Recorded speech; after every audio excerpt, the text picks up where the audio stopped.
What's good, everybody, and welcome to the first official episode of Blissues.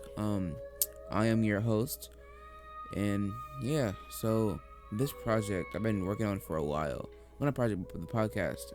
And it was really close to my heart because, well, me being black in America, it's gonna be pretty hard not to realize what's going on in our own communities. And with all the stuff that's going on, how can we expect to change what's happening outside if our own community isn't intact first? Because there's so much division going on, black and white. Even like colorism in the black community is a big thing, and that's splitting us up even more than black versus white or black versus any other race, because that's our own community, and if we don't get that together, then nothing can really change. But that aside, today's episode I want to talk about therapy in the black community. Now, I know there's a lot of stigmas that go into therapy in the black community. Like, I know that a lot of us, we don't like to get mental help. We don't like to get help in general. We don't, like a big majority of the black population, they don't go to their doctor. So like when we have cancer, or like cancer, diabetes, those kind of detrimental diseases, even chronic illnesses, we don't know because we're not preactive, we're reactive. So by the time we find out things, we've already had them. It's like stage 4, it's over, because we're not getting the help that we need when we need it. And the big thing about that carries over into mental health, because especially during COVID, because I know a lot of us are going through some stuff right now. Suicide has always been one of the leading causes of death from people ages 15 to 29, and close to 800,000 people die due to suicide every year. It might not sound like a big number, but when you realize how much 800,000 is, even in comparison to the big population just like America, it's still a lot of people, because that's 800,000 people that lose their mental fight like a year, and that's not good. I don't know how many people are black, but in general, we need to take over our mental health. And so yeah, it kind of shakes me sometimes, because like I have some issues sometimes, and I spiral, but I have a support system in place, and some people aren't as lucky to have that. And a lot of the big reasons why is because there's a disparity between how much mental health help a black person can get than with a white person, and that comes from years and years of systemic racism and institutionalized racism, all that. And we can't blame everybody for it, but we also can't blame ourselves, because it's kind of our fault because we're not getting the help that we need. But it's not our fault in the sense that we started it, because we're expected to be strong in general by being black. Black people, if we show weakness, then we're not taken seriously. So we have to always look strong, be strong. But by doing that, we're essentially cutting off part of ourselves, our emotional aspect, and burying our emotions deep down, and that's hurting us even more. And we're not getting help for it because we're viewed as weak, and we're viewed as, for my men out there, we're viewed as not manly enough. For my women, we're viewed as too feminine and not strong enough. And it's a big thing that's prevalent in our society, and we need to change that. One of the things I found out was that black youth are apparently disproportionate for suicide rates. So the third leading cause of death in black adolescents age 15 to 19 is suicide, and suicide is the leading cause of death for second leading cause of death in black children aged 10 to 14. And I'm gonna have all these points. If you're watching YouTube, then these are all points are gonna be in the description. But if you're on Spotify or something like that, then I don't know. This is gonna be a short episode in general. This is kind of like a vent and getting everything out there, but it's still pretty close to my heart. So back to suicide stuff. This is also a lot. So right now, like currently in our situation, it's like due to COVID, the isolation, the stress from online schooling, it's taking a toll on black youth in America right now. I know it's certainly taking a toll on me. uh it's really hard to handle, and especially with worrying about COVID or worrying about being the next Black Lives Matter head person because you got shot by a crooked cop. It's terrifying, and it can make you spiral.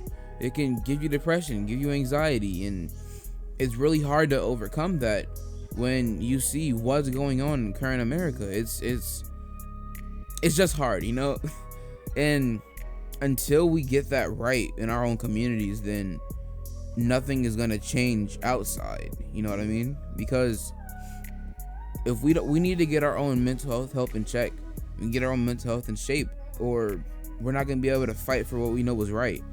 Because we can go out preaching, protesting, everything, but if we don't get ourselves right, we don't get ourselves help, even though we're not gonna look strong if we do, we're not gonna look strong in quotes because I'm not doing video, we still need it, because if we don't, then we can falter in our beliefs. We can be swayed by anything.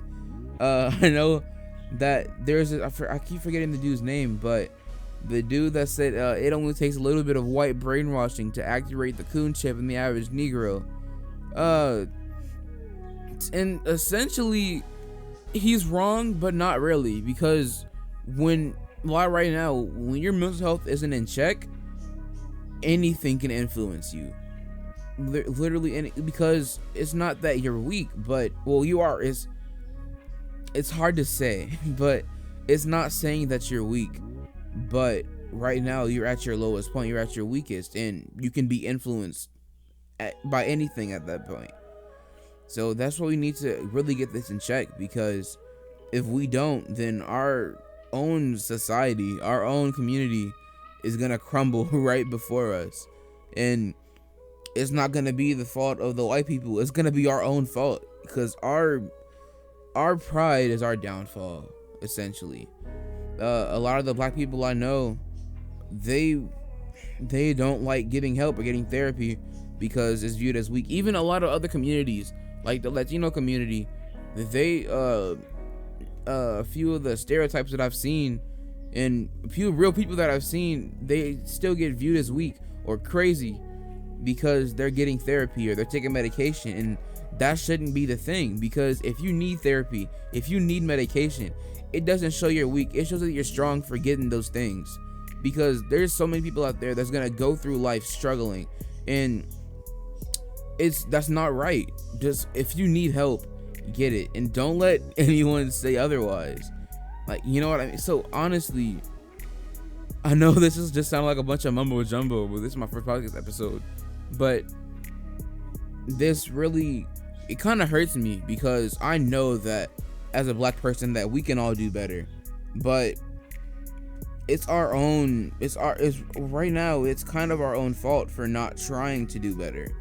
We need to break down those walls and break down those stigmas, break down those social barriers to strive and go through with this. And I wish I wrote a script for this, because it'd be a little bit more well said, but this is really raw kind of now. It's coming from the heart. Like, I have a few points about the rates and statistics and all that, but everything I'm really saying right now is because I love being black and I love my community, but right now my community is suffering, and it's in our own hands, because we need to start getting help.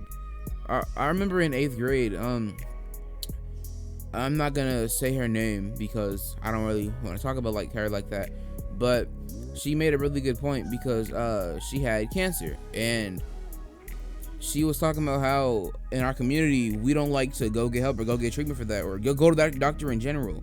But she did. She was proactive, and she got it taken out.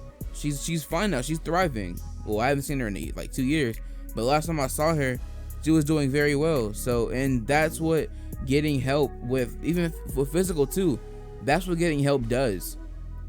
Finding it early and causing it to stop. Well, not causing it to stop, but finding it early and implementing a plan to stop it. That's what we need, because mental and physical illnesses probably it's just hard, and I know that it can be a struggle sometimes, because of our community and because of the stigmas that we go through on a daily basis, even from our own family. they might not want to get help, or they might view you as weak, but that's not the case. By getting help, you're showing that you are strong and that you care enough about yourself to pull through. And that's a really big thing, because not a lot of people can do that, and not a lot of people have done that.